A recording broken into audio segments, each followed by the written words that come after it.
Okay. அடுத்தது short term over heating. இது வந்து இந்த இம்பிச்மெண்ட் வாங்கல. இப்போ பர்னர் வந்து நீங்க பாத்தீங்க அப்படின்னா ஃபர்னஸ் இருக்குல்ல, பர்னர் வந்து ஆப்போசிட்டா வைக்க மாட்டாங்க எப்பயுமே. இப்போ நீங்க பாய்லர்லாம் பார்த்தீங்கன்னா 4 கார்னரே 4 பர்னர். பர்னர் வந்து ஜென்ரலா இந்த மாதிரி ஒரு ஆங்கிள் வச்சிருப்பாங்க. இல்லை, அதுக்கு பெருசா ரிலேஷன் கிடையாது, பட் அதே லாஜிக் தான் தருவாங்க. பர்னர் இங்க ஒரு பர்னர் இருக்கு அப்படின்னா இந்த மாதிரி இருக்கும். அதாவது இதுக்கு பேர் ஃபயர் பால் அப்படிம்பாங்க. இந்த மாதிரி 4 இதுலேயும் வந்து சேர்ந்து அந்த சென்டர்ல பால் கிரியேட் ஆகும். டைரக்டா வைக்கக்கூடாது. ஏன்னா டைரக்ட்ல 2 பர்னர் அடிக்கிறப்ப ஒன்று வந்து அப்போஸ் பண்ணும். அதனால ஒரு ஆப்செட் பண்ணி வைப்பாங்க. ஷார்ட் டேர்ம் ஓவர் ஹீட்டிங் எதனால வர்றது அப்படின்னா, ஒரு பர்டிகுலர் லொக்கேஷன்ல ஓவரா ஹீட்டிங் வந்துச்சுன்னா, ஹீட் ஆச்சுன்னா அதுல வர ரப்சருக்கு பேர் short term over heating rupture, steam blanketing அப்படிங்கிறது. இப்ப இது இருக்குல்ல பாய்லர், இது பாய்லர் ரிலேட்டட் ஆக்சுவலா. ஜென்ரலா டிஏரேட்டர்னு ஒன்று இருக்கு, இந்த கேள்விப்பட்டீங்களா? ஏன் ஏரை ரிமூவ் பண்ணும்? ஆமா, ஏர் ரிமூவ் பண்ண வாட்டர்ல போறப்ப ஏர் மிக்ஸ் ஆகி போச்சு, ஆக்சிஜன் மிக்ஸ் ஆயிடுச்சுன்னா அதோட எக்ஸ்பான்ஷன் ரேட்டு வாட்டரோட ஸ்டீமோட எக்ஸ்பான்ஷன் ரேட்டோட மாறும். அப்ப என்னன்னா வெடிக்கும் உள்ளார். அந்த இடத்துல வந்து ஸ்டீம் ஃபார்ம் ஆச்சுன்னா என்ன ஆகும் அப்படின்னா, அந்த இடத்துல வந்து லோக்கலைஸ்டு ஓவர் ஹீட்டிங்னால ரப்சர் ஆகும். அப்படியே இந்த மாதிரி வந்துடும், ஃபிஷ் மவுத்துமா இந்த வரும், இந்த மாதிரி ஓப்பன் ஆயிரும் டியூப். அப்படியே வெடிச்சு ரெண்டா விரிஞ்சிடறதா ஃபிஷ் மவுத்துன்னு பேர் இருக்கு. இதுக்கு பேர் தான் ஸ்டீம் பிளாட்டிங், அடுத்து ஷார்ட் டேர்ம் ஓவர் ஹீட்டிங். ஓவரா ஒரு இடத்துல ஓவர் ஹீட் ஆச்சு அப்படின்னா, இப்ப ஸ்டீம் பிளாங்கெட்டிங்கிறது இதே பிரின்சிபல் தான். எடுத்தங்க ஹைலைட் பண்ண. Permanent deformation occurring at a very high temperature and typically relate to low stress as a result of localized overheating. And the line important. Localized overheating not இருக்கும். It typically இது highlight பண்ணுங்க, result in a bulging and eventually failure by the stress structure. Immediate failure. அப்படியே pipe ரெண்டா இதாயிரும், open ஆயிரும். இது if the temperature is high enough, failure will occur very quickly by tensile since tensile sends the dramatically at very high temperature. இதெல்லாம் வேண்டாம். இது ஜென்ரலா எதுல வர்ற மெட்டீரியல் அப்படின்னா, boiler tube material common carbon steel தான். பாய்லர் டியூப்ல காமனா யூஸ் பண்ற கார்பன் ஸ்டீல் இதுல வர்றது தான் காமன். அது அப்புறம் temperature time stress in boiler it is usually due to flame impingement or any other cause of local over heating. Flame டைரக்டா அடிக்கக்கூடாது, அந்த பர்னரோட இது சரியா இல்லை, பொசிஷன் சரியா இல்லைன்னா இந்த ப்ராப்ளம் வரும்.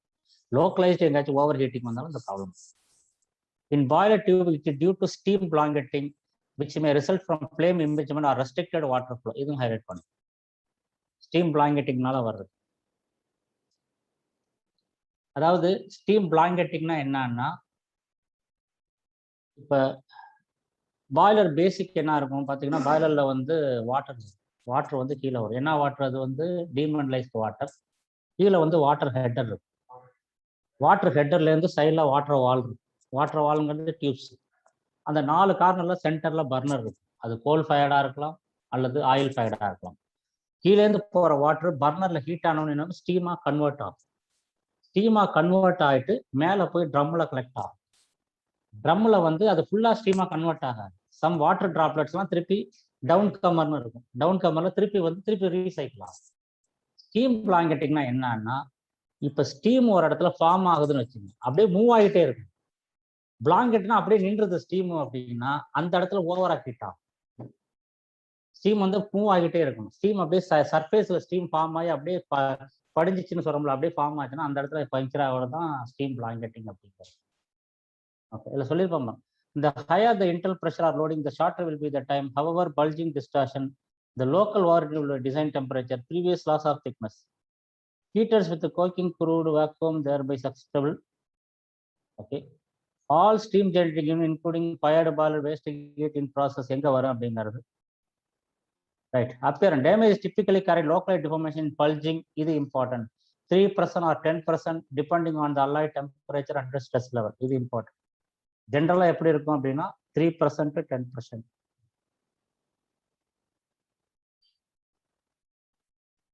தென் இது important, fish mouth. இதுக்கு ஒரு nickname.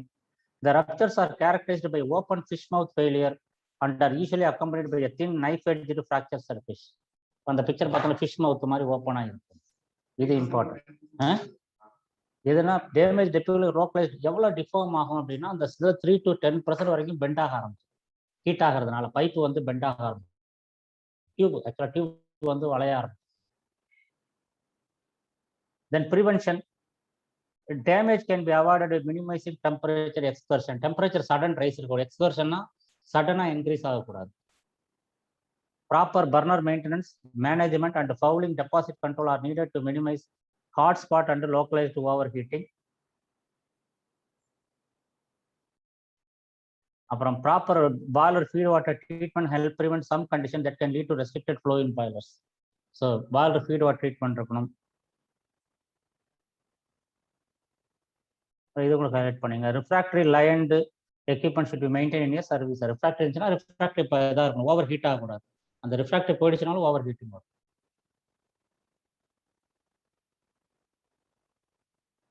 அதே மாதிரி short term over heating damage can occur in such a short time. ரொம்ப குயிக்காக நடக்கும். குயிக்காக நடக்கிறதுனால உங்களால் இன்ஸ்பெக்ஷன் வந்து முன்னாடியே ப்ரெடிக்ட்லாம் பண்ண முடியாது. அட்வான்ஸ் ப்ரெடிக்ஷன்லாம் கிடையாது. என்ன பண்ண முடியும்? டெம்பரேச்சர் மானிட்டர் பண்ணால் என்ன பண்ணுவோம்? இன்ஃப்ராரெட் தெர்மோகிராஃபி, அவ்வளோதான். Infrared thermography monitoring heated tubes susceptible தான் ஓவர் ஹீட்டிங். அப்புறம் தெர்மோகப்பிள் இன்ஸ்டால் பண்ணியிருக்கலாம் மானிட்டர் பண்ணுறது. Thermocouples can be install to monitor the temperature during operation.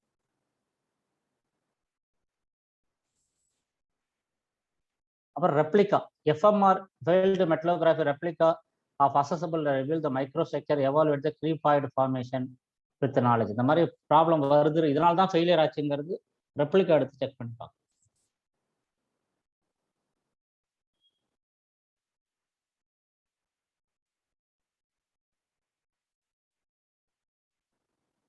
தென் அடுத்தது சிக்மா ஃபேஸ் எம்பர்ட்மெண்ட்.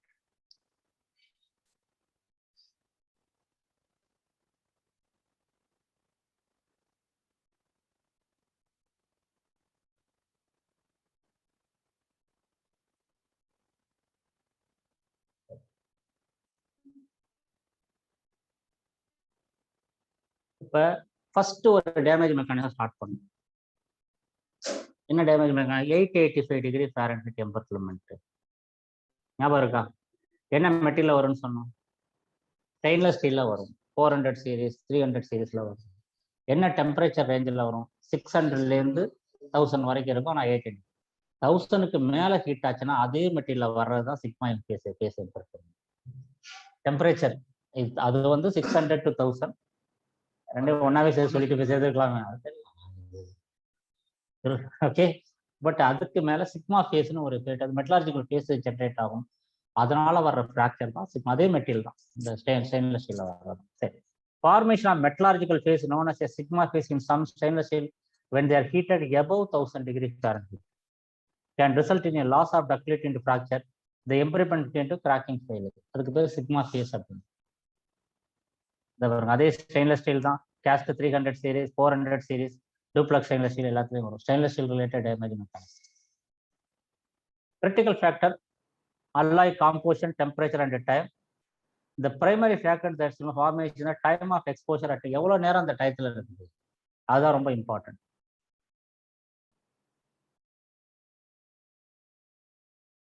இது ஹைலைட் பண்ணுங்க. Sigma phase forms in ferritic stainless steel, martensitic stainless steel and austenitic and duplex stainless steel 1000 to 1007 degree சென்டிகிரேட்ல expose ஆச்சுன்னா வரும்.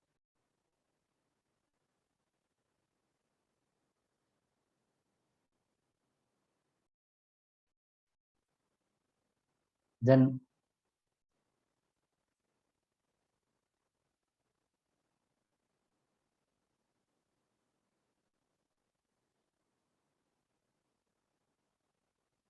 இதோட highlight பண்ணுங்க. Some 300 series stainless steel can exhibit 10% to 15% sigma phase. எவ்வளோ சிக்மாவாக convert ஆகுது?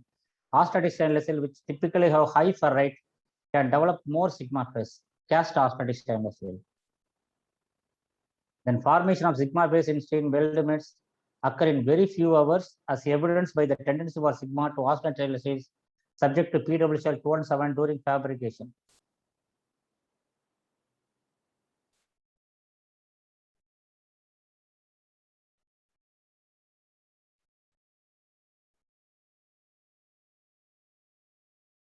Stainless steel with the sigma can normally withstand operating stresses, but upon cooling below 500 show complete lack of fracture toughness. So 1000க்கு மேலே sigma phase create ஆகிடுச்சுன்னா low டெம்பரேச்சரில் fail ஆகும்.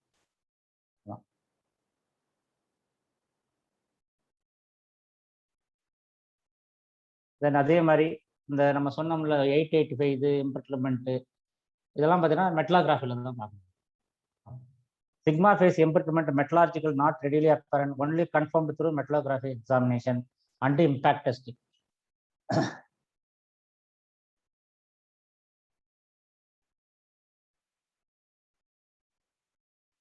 என்ன பண்ண ப்ரிவென்ஷன் எப்படி பண்ணால் சிக்மா ஃபேஸ் ஃபார்ம் ஆகும் பார்த்துக்கணும்.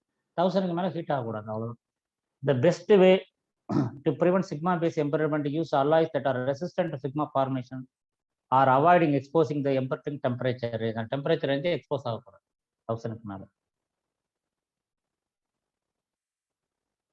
தென் இதை டி சிக்மாடைஸ் பண்ணலாம், திருப்பி இது பண்ணலாம். சிக்மா ஃபேஸ் கிரியேட் ஆச்சுன்னா இதையும் ஹைலைட் பண்ணுங்க. 300 series annealing by 1950 degree followed by a water quenching, ஃபாஸ்டா கூல் பண்றது.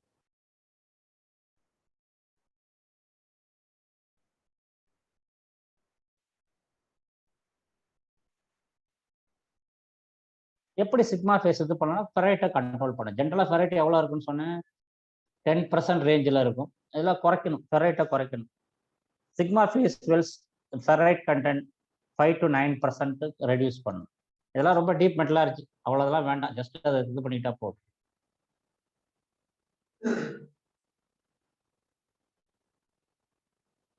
இதெல்லாம் வேண்டாம், மெட்டலோகிராஃபி தான், அதே தான் ரிப்பீட் ஆயிரும். இல்லை, சிக்மா ஃபேஸுங்கிறது நம்ம சொல்கிற ஃபெரைட்டு ஆஸ்னைட்டு அப்படிங்கிறது டெல்டா ஃபெரைட்டும்பாங்க. சிக்மாங்கிறது அது செப்பரேட் ஃபேஸ், ஃபேஸுங்கிறது separate crystal formation. Then spheroidization.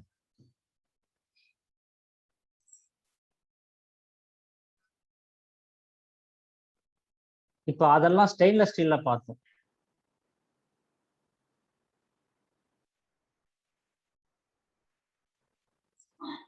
ஸ்பியரோடைசேஷன் அப்படின்னா இப்போ கிராஃபைட்டைசேஷன் ஒன்று சொன்னோம், புரியுங்களா? கிராஃபைட்டைசேஷன்ல என்ன சொன்னோம், என்ன மெட்டல் வரும்னு சொன்னோம்?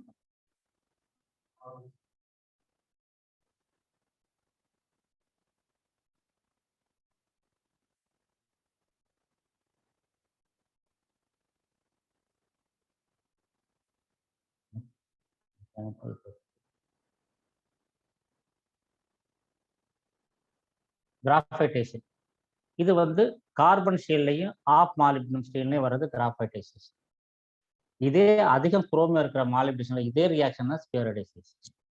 இதோட கண்டினியூஷன் தான் ஸ்பியரோடைசேஷன். சாஃப்ட் ஆகிறது அப்படின்னா என்னன்னா ஸ்ட்ரென்த்து குறையும். ஸ்ட்ரென்த்து குறைனா இந்த கார்பைடு ஃபார்ம் ஆகும்.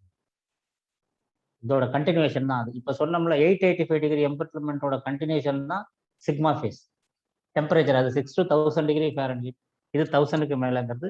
இதோட கண்டினியூஷன் தான் ஸ்பியரோடைசேஷன். கிராஃபைட்டைசேஷனோட கண்டினியூஷன் தான் ஸ்பியரோடைசேஷன்.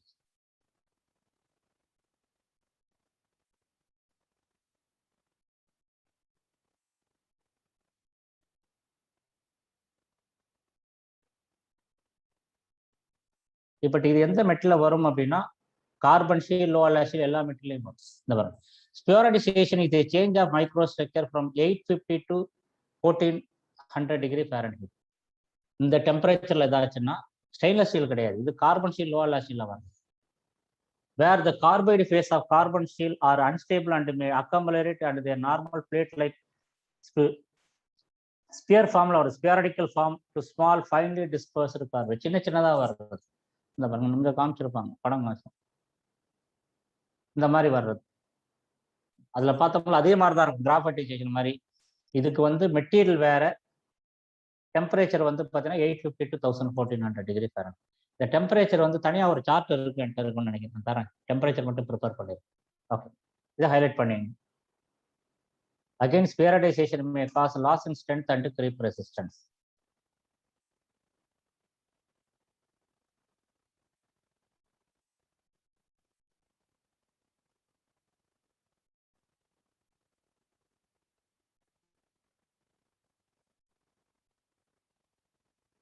இந்த பாருங்க, அடுத்ததுல கொடுத்துருப்பா ரெண்டு காம்படிட்டிவ் மெக்கானிசம் தான், ரெண்டும் ஒரே இதுதான் கொடுத்துருப்போம். இது ஹைலைட் பண்ணுங்க. இந்த ரேட் ஆஃப் ஸ்பியரோடைசேஷன் இது என்ன டெம்பரேச்சர் நடக்கும் அப்படின்னா 850 to 1400 degree Fahrenheit. Depends on the temperature micro spheroidisation 1300 ஃபாஸ்டா நடக்கும், 850 ரொம்ப ஸ்லோவா இருக்கும். ஏன்னா 1450 தான் 400 ரேஞ்ச், 1300 ரேஞ்சில் வந்து ஃபாஸ்டா நடக்கும். இந்த spheroidisation can occur in few hours in 1300, but it takes several years in 850 degree Fahrenheit. 850 ரொம்ப ஸ்லோவா இருக்கும். Annealed steels are more resistant to spheroidisation, very important. ஜென்ரலா பாத்தீங்க அப்படின்னா அன்ஈல்டு ஸ்டீல்ஸ் வந்து பாத்தீங்க அப்படின்னா கோர்ஸ் கிரைன் இருக்கும். ஸ்பெரடைசேஷன்ல கோர்ஸ் கிரைன் தான் எஃபெக்டிவா ரெசிஸ்ட் பண்ணும். ஓகே, ஜென்ரலா என்ன சொல்லுவோம், நம்ம ஃபைன் கிரைன் தான் வந்து டஃப்னஸ் நல்லா இருக்கும். ஆமா, அது வந்து ரெசிஸ்ட் பண்ணும். இந்த ஸ்பெரட் இது பெரியாது, இது விடாது. Annealed steels are more resistant than normalise. Coarse grain steels are more resistant than fine grain. Coarse தான் வந்து இந்த ஸ்பெரடைசேஷனுக்கு ரெசிஸ்ட். அது ஹைலைட் பண்ணீங்க. அப்புறம் இதே சொன்ன மாதிரி தான் spheroidisation not readily visible and can only be as per metallography தான். இது வந்து இதெல்லாம் வந்து மெட்டலாஜிக்கல் சேஞ்ச் எல்லாமே மெட்டலோகிராஃபில தான் பார்க்கும். ஃபர்ஸ்ட் தடவை ரீட் பண்றப்போ ஒரு மாதிரி வேகா தெரியும், நிறைய வரும். அப்புறம் பாத்தீங்கன்னா உங்களுக்கு ஒரு லிங்க் தெரியும், இது எல்லாமே இப்படி ஒரே மாதிரி டேமேஜ் மெக்கானிசம் அப்படிங்கிறது.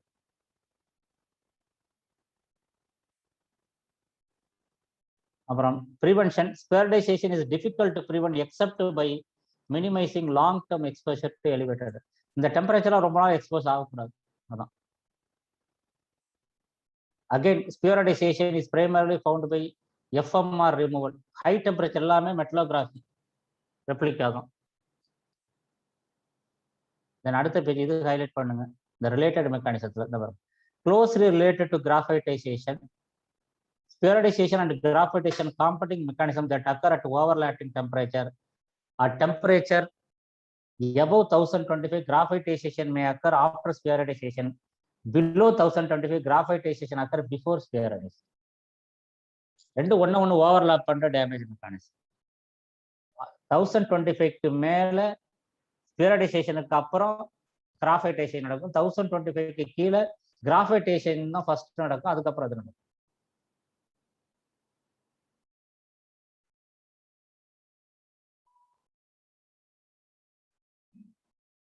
Then strain aging.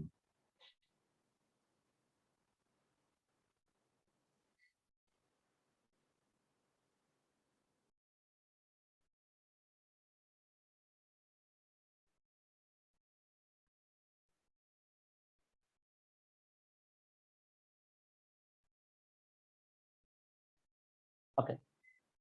Strain aging அப்படிங்கிறது என்னன்னா steel manufacturing, old type steel manufacturing process. இந்த இதெல்லாம் படிச்சிருக்கீங்களா? பெசமர், ஓப்பன் ஹார்த் ப்ராசஸ், ஆக்சிஜன் ஃபார்னஸ், எப்படி ஸ்டீல் வந்து அயன்லேருந்து செப்பரேட் பண்றாங்க.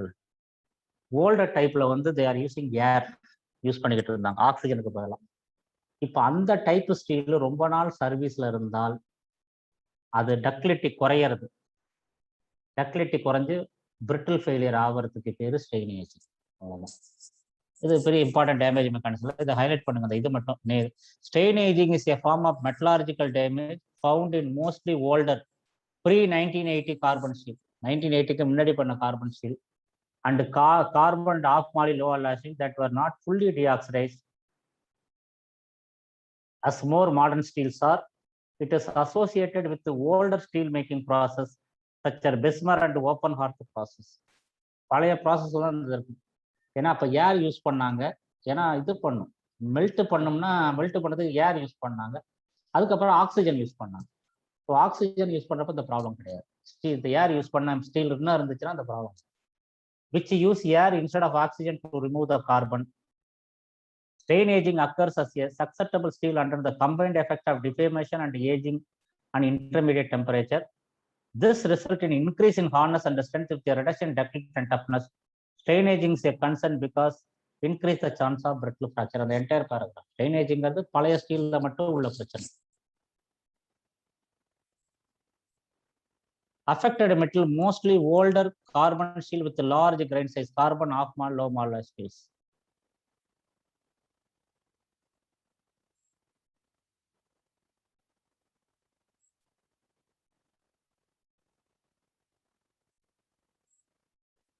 அப்புறம் இது பழைய இதில் தான் நடக்கும். அதில் அந்த சி ஹைலைட் பண்ணுங்க. In general steel made with basic oxygen furnace process and fully killed deoxidised with aluminium will not susceptible, அதில் வராது.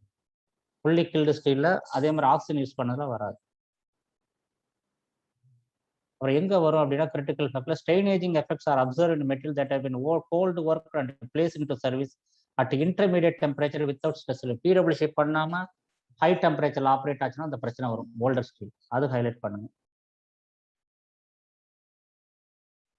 அப்புறம் strain ageing is a major concern for equipment that contain cracks. Cracks இருந்தால் அந்த brittle failure வரும்.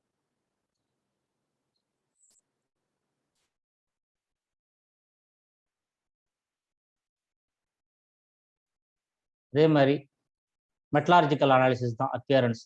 So strain ageing இதுவும் highlight பண்ணுங்க. Revealed through detailed metallurgical but most likely will not be identify until the fracture occur. Fracture ஆனால் மட்டும் தான் தெரியும். இந்த ஃபர்ஸ்ட் 2 லைன் ஹைலைட் பண்ணுங்க. ப்ரிவென்ஷன்ல இதில் ஒன்றும் கிடையாது. புது ஸ்டீலில் கிடையாது, ஓல்டு ஸ்டீலில் மட்டும்தான் பிரச்சனை. Strain ageing is not an issue with newer steel, low levels of impurity elements and sufficient aluminum greater than 0.0 பண்ணி fully deoxidized. அதுல எல்லாம் இந்த பிரச்சனை. நியூ ஸ்டீல்ல அந்த ப்ராப்ளம் கிடையாது.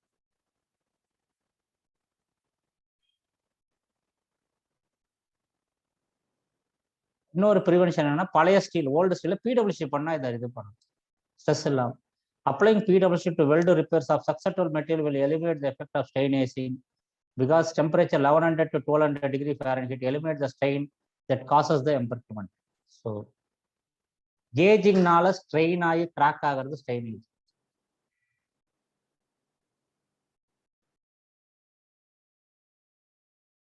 அவ்வளவுதான். Then temporary embrittlement. இது ஒரு இம்பார்ட்டன்ட் டேமேஜ் மெக்கானிசம். நிறைய எல்லா கோட்லையும் கவர் பண்ணியிருக்காங்க. அதாவது என்ன சொல்றது, this mechanism we can say at a something different damage mechanism.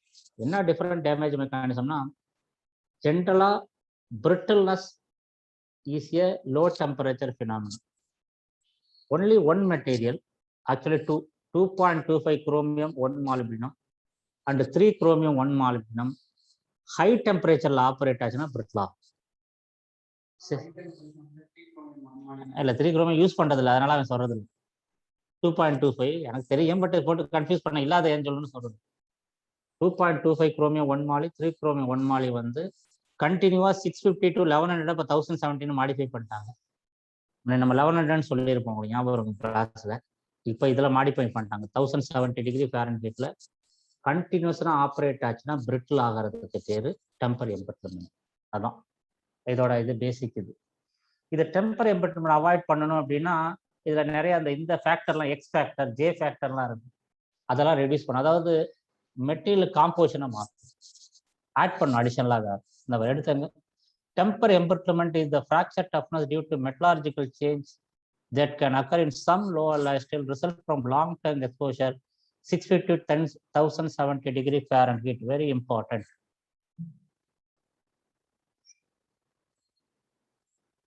Also, the loss of toughness is not evident at operating temperature. Equipment that is temporary embitterment may be susceptible to brittle fracture during startup and shutdown.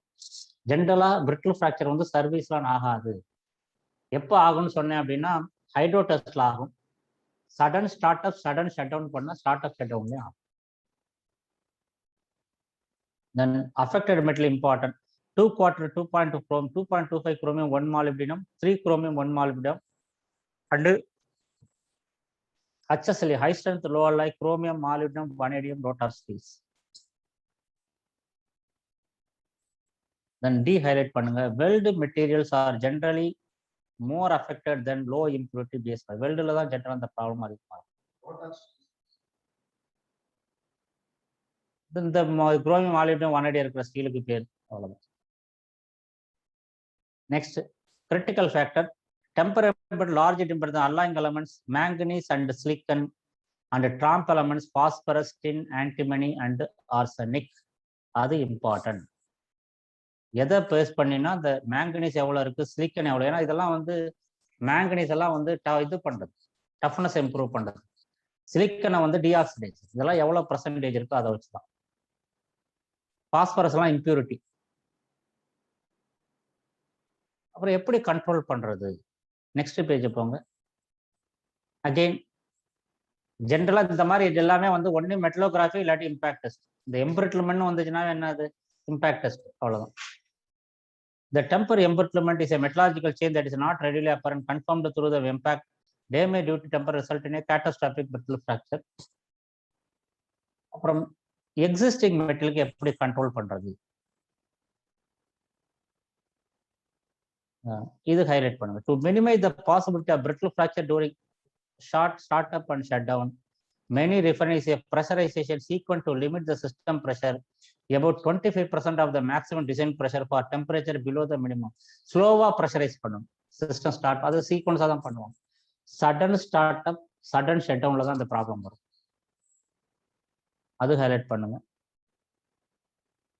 அப்புறம் weld repairs are required. The effect of temperature can be temporarily reverse by heating 1150 degree Fahrenheit for 2 hours thickness and rapidly cooling to 2 temperature. So கொஞ்சம் மாதிரி பண்ணும், fast cool பண்ணும். அது 5 highlight பண்ணும். Temper எம்பிரிட்டில் ஸ்டீல்ல repair பண்ணா heat பண்ணி ஃபாஸ்டா cool பண்ணும்.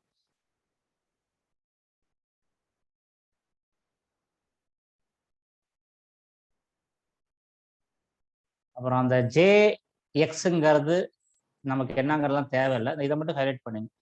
A common way to minimize temper embrittlement is to limit the J factor for base metal and X factor for welded metal. J factor அந்த formula silicon, manganese, phosphorus இதெல்லாம் வந்து எவ்வளவு குறைக்கணும் அப்படிங்கிறது. எக்ஸ் ஃபேக்டருங்கிறது எவ்வளவு, இந்த ஃபார்முலாலாம் வேண்டாம், இது மட்டும் தெரியணும். J factor for base metal, X factor for the welded metal எவ்வளவு இருக்கணும் அப்படின்னா, typical J and X factor used for 2.5 are 100 and 15. J factor 100 விட 100 இருக்கணும், X factor 15 இருக்கணும் respectively.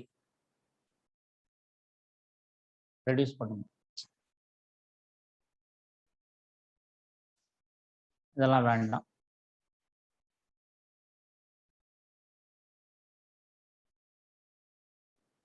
The next one, thermal fatigue. காலையில ஒரு ஃபெட்டிக் பார்த்தோம், மெக்கானிக்கல் ஃபெட்டிக் பார்த்தோம். மெக்கானிக்கல் அண்ட் இது வைப்ரேஷன்ஸ் இருக்கு. தெர்மல் ஃபெட்டிக்னா ஒன்லி டெம்பரேச்சர் ஃப்ளக்சுவேட் ஆகும். இப்போ டெம்பரேச்சர் மட்டும் ஃப்ளக்சுவேட் ஆகும், ப்ரெஷர் ஆகாது. எங்கன்னா இந்த டிசிமிலர் வேர்ல்டில் ஜென்ரலாக வரும்.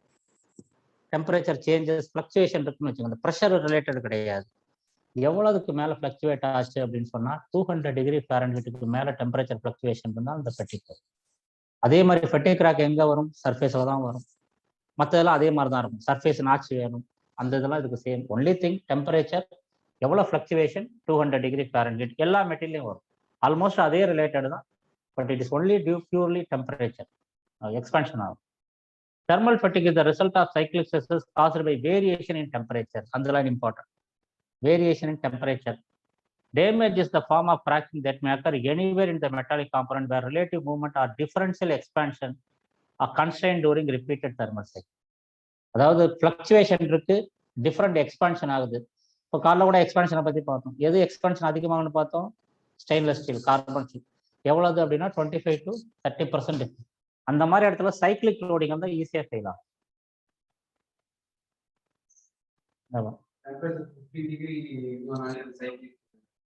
200 டிகிரி ஃபாரன்ஹீட் டிஃபரன்ஸ் இருக்கும்.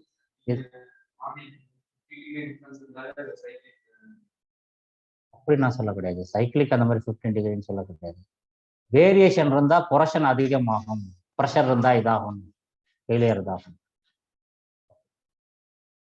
இது important. For example, rigid attachments may only require relative small temperature to promote cracking. However, as a reasonable rule of thumb, cracking may be suspected if the temperature swings exceed 200 degree Fahrenheit to 300 degree Fahrenheit. அது important. 200 at least 200 degree Fahrenheit swing இருக்கணும், அப்பதான் அது இருக்கும். 200 to 300.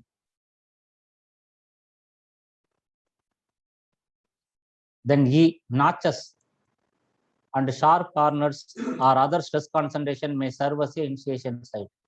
எங்க notch இருக்கோ அங்கெல்லாம் அந்த இருக்கும்.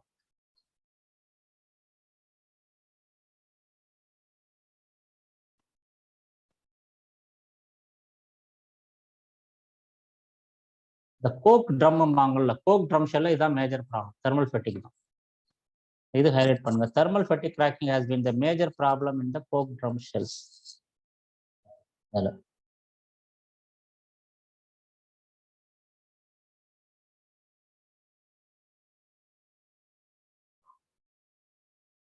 தென் அப்பியரன்ஸ். இதுல தெர்மல் ஃபெட்டிக் பார்த்தீங்கன்னா டெம்பரேச்சர்னால கொரஷன் இருக்கும், அதனால ஆக்சைடு ஃபில்டு இருக்கும். மெக்கானிக்கல் ஃபெட்டிக்ல இந்த ஆக்சைடு ஃபில் இருக்காதுன்னு சொன்னோம். ஸோ இது important. Thermal fatigue cracks are usually initiated on the surface of the component, either ID or OD surface. They are generally wide and often filled with oxide due to elevated temperature exposure. Cracks may occur as a single or multiple cracks. This is important. Thermal fatigue propagates transverse to the stress, and they are usually dagger shaped, transgranular and oxide fluid.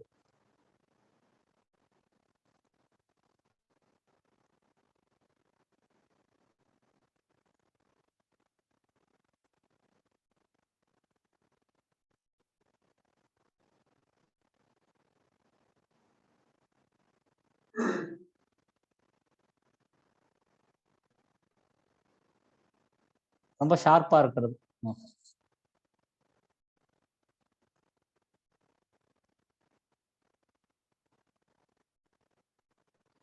அடுத்தது design தான், fluctuate ஆகக்கூடாது. Thermal ஃபெட்டிக் is best prevented days and operating fluctuate in thermal cycling. So இதில் என்ன இருக்கலாம் அப்படின்னா notch இருக்கக்கூடாது, ஏன்னா starting point இருக்கக்கூடாது. சேம் மெக்கானிக்கல் ஃபெட்டிக் மாதிரி தான்.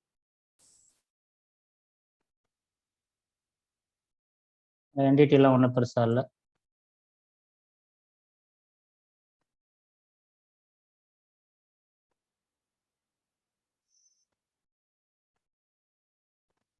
அப்புறம் தெர்மல் ஷாக் ஃபைனலா.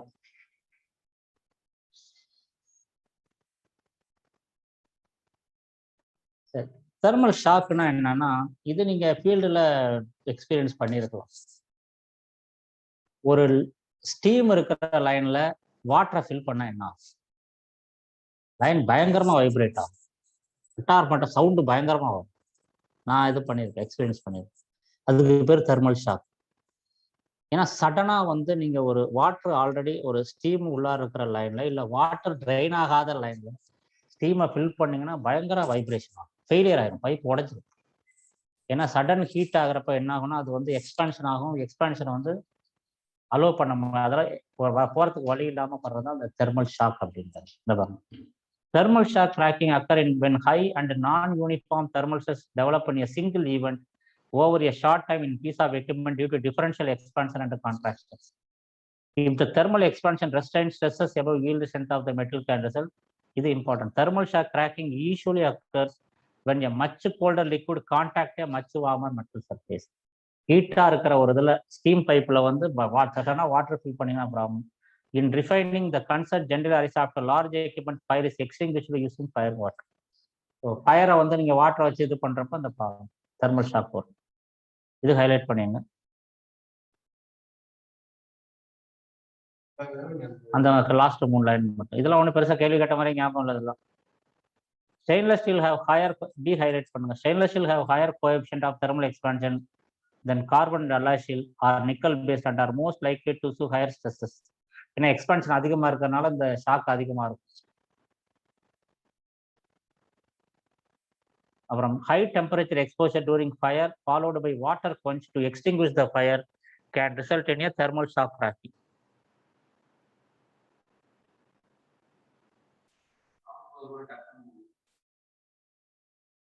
அப்படியா, சடனா இது சாப்பிட்டாவா? Okay, it is more prevalent in thick section that can develop high thermal gradients.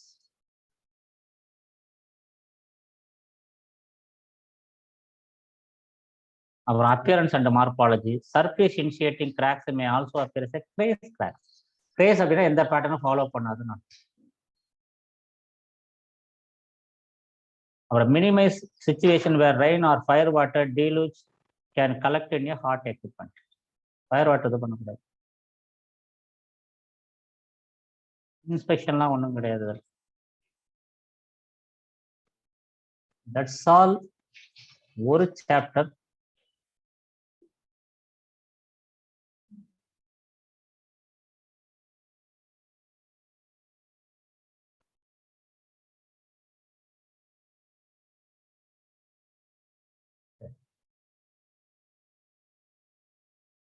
இந்த அதர்ஸ் எடுங்க, 2 டேமேஜ் மெக்கானிசம் இருக்கும். ஓகே, அதாவது எந்த இதுலையும் குரூப்ல சேராது. அதர்ஸ் அப்படின்னு ஒன்று இருக்கும்.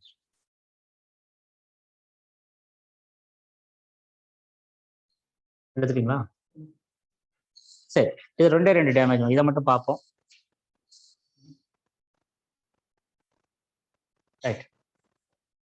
ஹை டெம்பரேச்சர் ஹைட்ரஜன் அட்டாக், ஹட்டா அப்படின்னு ஷார்ட்டா சொல்லுவாங்க. மார்னிங் ஒன்று சொன்னேன், hydrogen is the problem. Hydrogen is the problem என்ன சொன்னேன்? Because it is atomic number is 1, very small atom. Okay, அதில் போனால் ஹைட்ரஜன் மோலிகுலா ஃபார்ம் ஆகும். இதனால வர்றது வந்து அது ஹைட்ரஜன் கிராக்கிங். இதே இன்னும் ஹை டெம்பரேச்சர் போச்சுன்னா hydrogen will react with carbon. Steel கூட இருக்கிற கார்பனோட ரியாக்ட் பண்ணி மீத்தேன் ஃபார்ம் ஆகும். மீத்தேனோட ஃபார்முலா என்னது? CH4. Methane, ethane, propane, butane இதெல்லாம் எங்க படிச்சிருப்பீங்க. மீத்தேன்ங்கிறது CH4. அதே ப்ராப்ளம் தான். CH4 molecules are bigger molecules. Return வராம கிராக் ஆக ஆரம்பிக்கும், பல்ஜ் ஆகும். பல்ஜ் ஆகி ஸ்டீல் கிராக் ஆகிறதுக்கு பேர் ஹை டெம்பரேச்சர் ஆகிட்டு. ஹை டெம்பரேச்சர்ல ஓகே ஹைட்ரஜன் வந்து கார்பனோட கம்பைன் ஆகி மீத்தேன் ஃபார்ம் ஆகி அது போய் அந்த உள்ள இருக்கிற வாய்ஸ்ல போய் கலெக்ட் ஆகும். நிறைய லேமினேஷன் வாய்ஸ்ல கலெக்ட் ஆகும். But they cannot come back. அந்த கிரெயின் பவுண்டரியில மூவ் ஆக முடியாம மெட்டீரியல் பல்ஜ் ஆகி ஃபிஷர்ஸ், கிராக்ஸ் கிரியேட் பண்றதுக்கு பேர் ஹை டெம்பரேச்சர் ஹைட்ரஜன் அட்டாக். இப்போ நீங்க இதை வந்து பிரேக் பண்ணணும் அப்படின்னு சொன்னோம்னா மாலிப்டினம் இது இருக்கணும். குரோமியம் மாலிப்டினம் தான் அதுல வராது. அதுல வர்றது ஏன்னா இது பிரிட்டில் ஆகிறது கிடையாது. அதனால இதுல சேர்த்துருக்காங்க முன்னாடி. இப்போ இதுல என்ன ஆகுதுன்னா குரோமியம் மாலிப்டினம் கூட கூட ரெசிஸ்டன்ஸ் அதிகமாக இருக்கும். ஜென்ரலா 5 chromium and above this problem will not come. Chromium வந்து 5 குரோமியம் அண்ட் எபவ் போச்சுன்னா இந்த ப்ராப்ளம் வராது. ஓகே, இதுதான் இதுக்கு வந்து கரெக்டிவ் ஆக்ஷன் வந்து மெட்டீரியல் இது பண்ணும். லீஸ்ட் ரெசிஸ்டன்ட் கார்பன் ஷீல்ல தான் அந்த பிரச்சனை வரும். கார்பன் ஷீல்ல இருந்து குரோமியம் கூட கூட லோவர் ஷீல்ல வந்து 5 குரோமியத்துக்கு மேல அந்த ப்ராப்ளம் வராது. அப்புறம் இது எப்படி வந்து அப்பியரன்ஸ் அப்படின்னா நம்ம ஏற்கனவே சொன்ன இந்த மாதிரி இதெல்லாம் எதெல்லாம் பார்க்க முடியும்னு சொன்னா மெட்டலோகிராஃபி தான். ஓகே, பட் இதுக்கு ஒரு என்டிடி அந்த ஃப்ராக்சர் ஸ்டேஜ் வந்துச்சு அப்படின்னா AUBTன்னு ஒரு அட்வான்ஸ் என்டிடி இருக்கு. Automated ultrasonic back scatter technique. Okay, AUBT with SEM. SEMனா ஸ்கேனிங் எலக்ட்ரான் மைக்ரோஸ்கோப்ல பார்க்க முடியும். அல்ட்ராசானிக் இது பண்ணு இல்ல, அல்ட்ராசானிக் பேக் சைடு இதெல்லாம் பயங்கர அட்வான்ஸ்டு டெக்னிக். ஓகே, எப்படி பண்றாங்கன்னு தெரியல, பட் அட்வான்ஸ் டெக்னிக். ரேடியோகிராஃபில வந்து நியூட்ரான் பேக் ஸ்கேட்டர் வந்து வெட் இன்சுலேஷன், அது வெட் இன்சுலேஷன். இது ஆட்டோமேட்டட். இதுதான் இது பண்ண. இது ப்ரிவென்ஷன் என்ன பண்ணும்? குரோமியத்தை இன்க்ரீஸ் பண்ணும். அவ்வளோ எடுத்தாங்க. High temperature hydrogen attack results from an exposure of steel to hydrogen gas at elevated temperature and pressures. Dissociated hydrogen atoms react with the carbon and the carbon in the steel to form methane, CH4. அது highlight பண்ணுங்க. டெம்பரேச்சர்ல high temperature gas hydrogen gas டெம்பரேச்சர்லாம் specify பண்ண முடியாது. தென்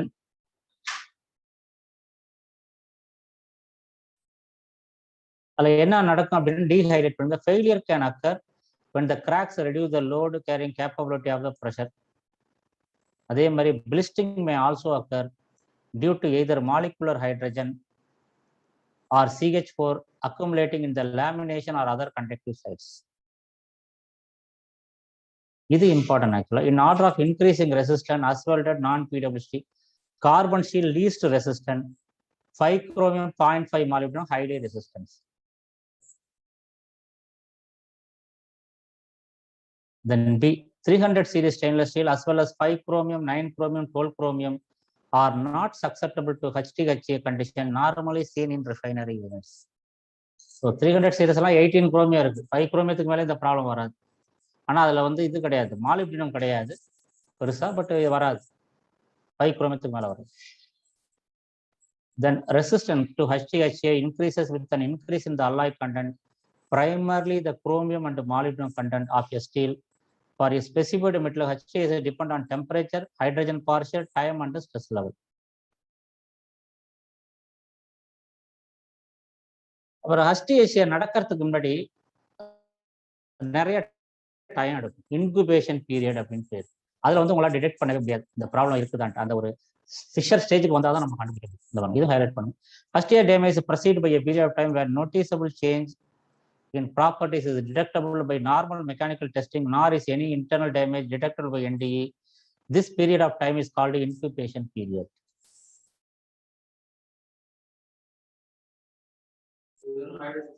ஆமா, hydrogen சர்வீஸ்ல மட்டும் தான் வரும். அப்பியரன்ஸ் P ஹைலைட் பண்ணும். HTA Kashay can be confirmed through the use of specialized techniques including metallography and SEM analysis, the scanning electron microscope. SEM analysis of damaged areas. D highlight பண்ணுங்க. ஒரு இது கூட the surface maybe decarburized, carbon அதுல இருந்து இருக்காது.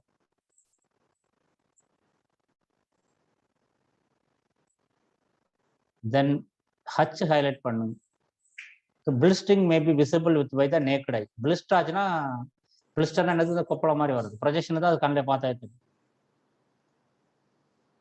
தென் prevention நம்ம ஏற்கனவே சொன்னதான். Use alloy steel with chromium and molybdenum with increase carbide minimising the CH4 formation. So chromium molybdenum தான் ரெசிஸ்டன்ஸ். தென் இன்ஸ்பெக்ஷன் இது ஹைலைட் பண்ணுங்க. ஈல இது 1. Automated ultrasonic backscatter testing and angle beam spectral analysis ABSA have had some success finding fissuring where microwaves எல்லாம் special technique, அதனால note பண்ணும்.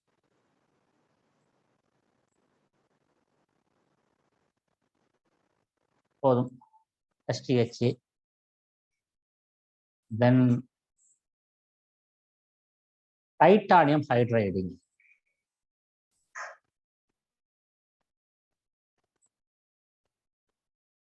டைட்டானியத்தோட hydrogen react ஆச்சுன்னா titanium hydrogen. இது வந்து ஒன்லி டைட்டானியத்து கூட மட்டும்தான் வரும். ஓகே, ஜென்ரலா வந்து பார்த்தீங்கன்னா 165 டிகிரி ஃபாரன்ஹீட் கொடுத்துருக்காங்க.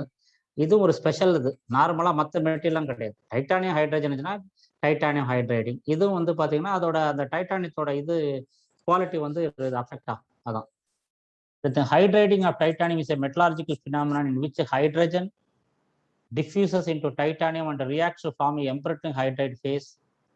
This can result in a complete loss of ductility and fracture toughness, potentially enabling a brittle fracture. எங்கெங்க ஹைட்ரஜன் போகுதோ அந்த ப்ராப்ளம் இருக்கும். With no noticeable sign of corrosion or loss in thickness. corrode ஆகாது. So only titanium and titanium alloys. Critical வந்து பார்த்து critical factors வந்து temperature, solution, chemistry and alloy composition. Temperature important இது. இது எக்ஸாம்ல கொஸ்டின் கேட்டிருக்காங்க. This is a phenomena above 165 degree Fahrenheit at a pH below 3, pH above 8 or neutral pH with high H2S content. The 160 important.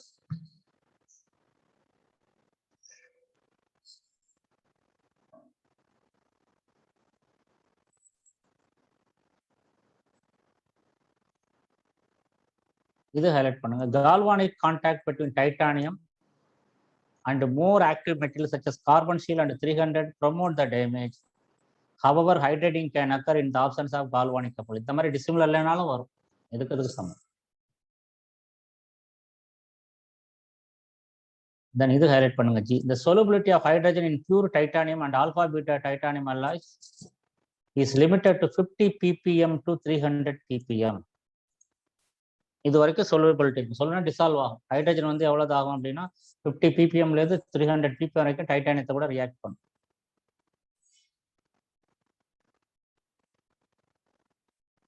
இது வேண்டாம். Appearance.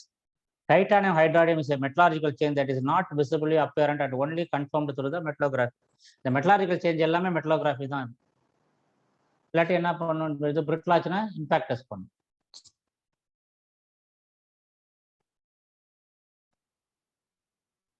Then prevention.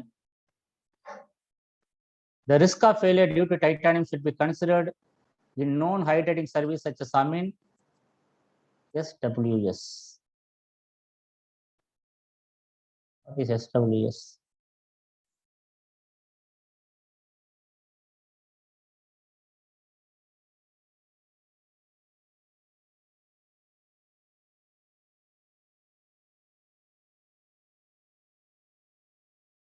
Four water stripper. Okay. Overhead condensers. So the risk of failure due to titanium should be considered known hydrating such as amine and sore water stripperல தான் அந்த problem வரும். அப்புறம் இன்ஸ்பெக்ஷன்ல crack resulting are typically found through VT விஷுவலே பார்க்கலாம் cracking.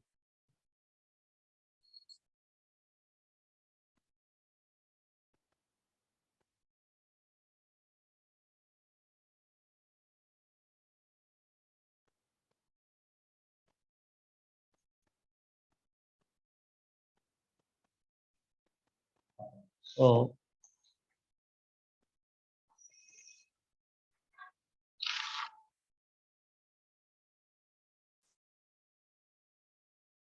what we have seen so far, நம்ம அப்படியே கண்டினியூ போனோம்னா இதாக இருக்கும். என்னென்ன பார்த்துருக்கோம் அப்படின்னா 885 டிகிரி எம்பர்ட்மெண்ட் பார்த்துருக்கோம் ஒன்று. அப்புறம் என்னது brittle fracture 2, then cavitation, creep and stress fracture,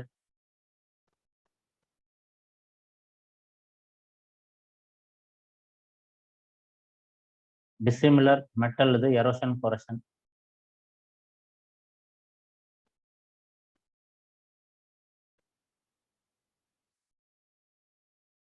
then gaseous oxygen 3.32,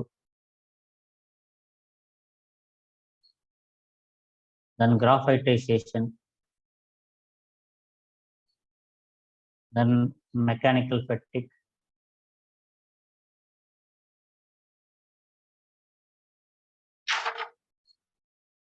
then refractory degradation, stress relaxation cracking, start overtime sigma phase, spheroidization,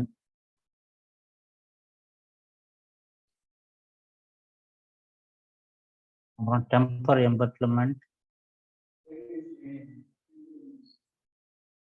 strain aging,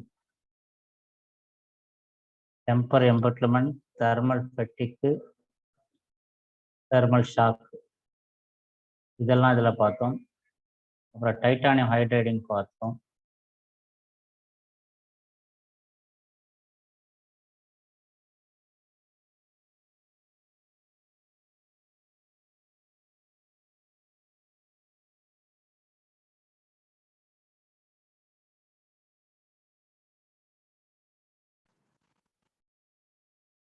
அப்புறம் என்ன பார்த்தோம்? மேல இருக்கு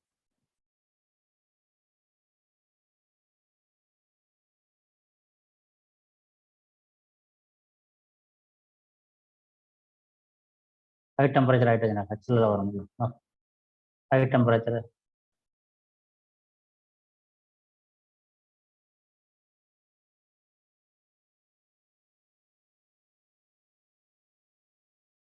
okay. So 1 2 3 4 5 6 7 8 9 10 11 12 13 14 15 16 17 18 19 20 பார்த்துருக்கோம். ஸோ 1/3 பார்த்துருக்கோம். ஓகேவா? ஆமாம் 67. Okay, almost 1/3. ரைட். நாளைக்கு காலையில் மீதி பார்ப்போம். ஏன்னா ஃபர்ஸ்ட் டே ரொம்ப ஹெவியாக இருக்கும். நாளைக்கு அகைன் 9 o'clock வில் ஸ்டார்ட். இன்னைக்கு கொஞ்சம் லேட்டாக ஸ்டார்ட் பண்ணோம். நாளைக்கு 9 o'clock. But before going just ஒரு வீடியோ பாருங்க. வேற ஒரு ப்ராசஸிங் என்ன பண்றோம் அப்படின்னு. Actually processing based one video.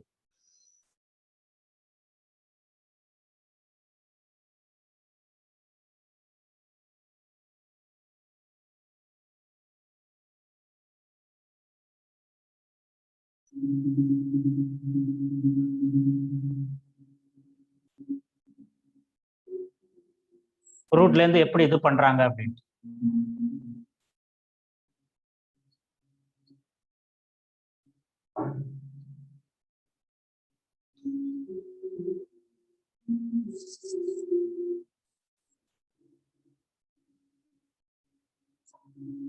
So டீசால்டருக்கு போகுது க்ரூட் ஆயில். இது ஹீட் பண்றதுக்கு.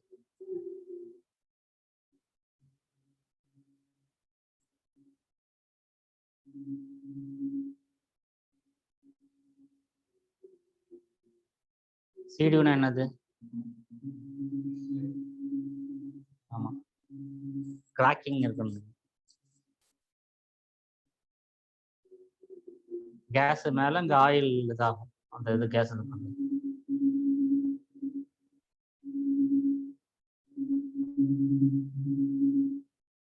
டிஸ்டிலேஷன் மேல வந்து கேஸ் ப்ராசஸிங்.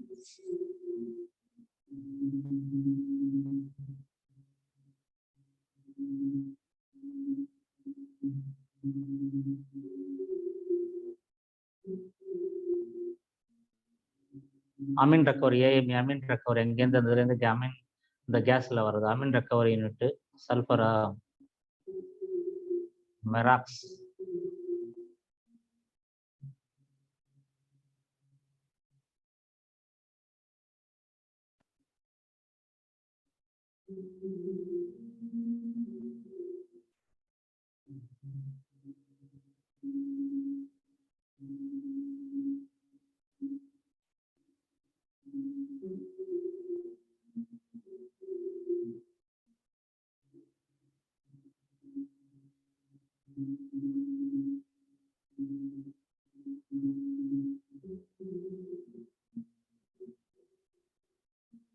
சல்ஃபர், அது சஃபர் சொல்லிட்டாரு.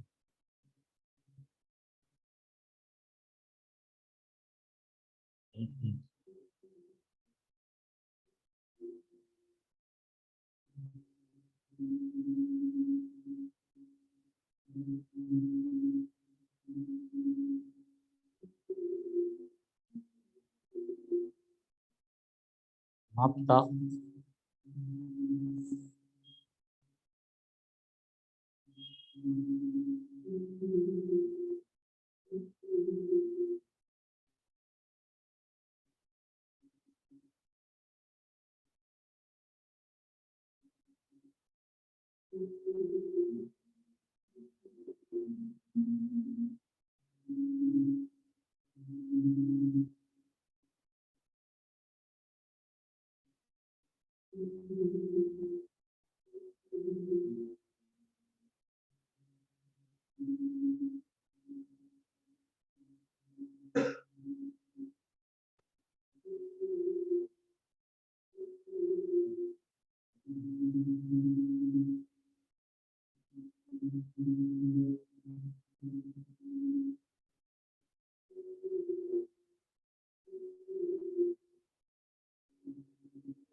நம்ம பெட்ரோல் கேஸ், பட் இதெல்லாம் கேசோலின் தானே சொல்லுவாங்க கல்ஃப்ல. ரெண்டு இது தானே, பெட்ரோல் தானே அது. கேசோலின் கேசோலின் தான் சொல்லுவாங்க. அவங்க இங்கிலீஷ் கேசோலின். பட் டிஃபரன்ஸ் இருக்கு ரெண்டுக்கும். கேசோலின் வேற, பெட்ரோல் வேற. ஆமா, அது ரெண்டு தனித்தனி தான் இருக்கு. இது வந்து அது டிஃபரன்ஸ் இருக்கு, எவ்வளவு ஆட் பண்றோம் அப்படிங்க.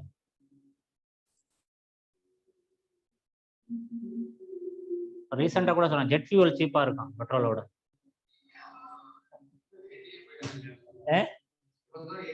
ஆமா,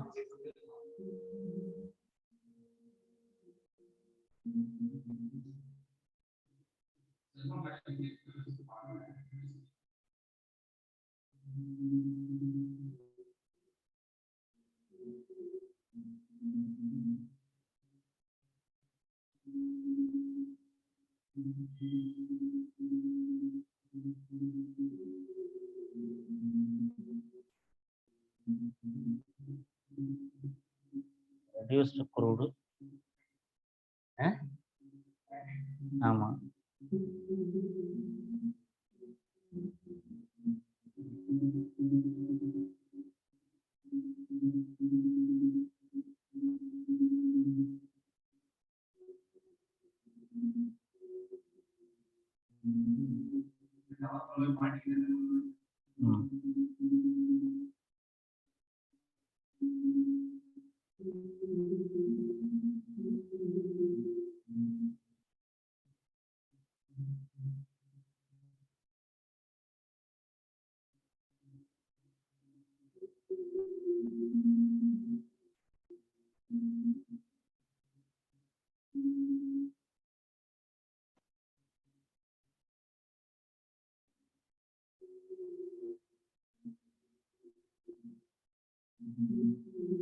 Octane, butane.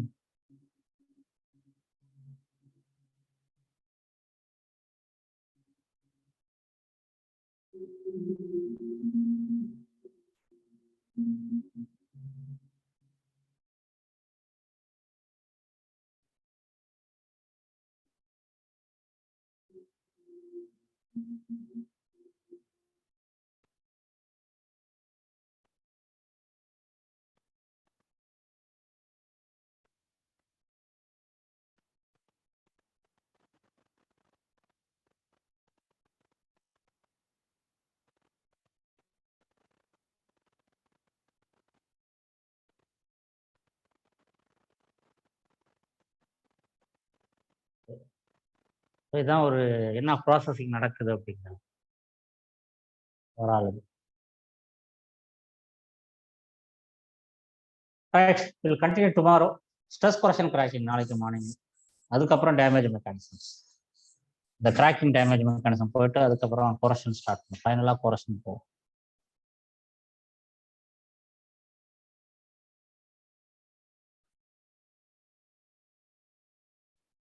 So tomorrow morning 9 o'clock. Okay, thank you.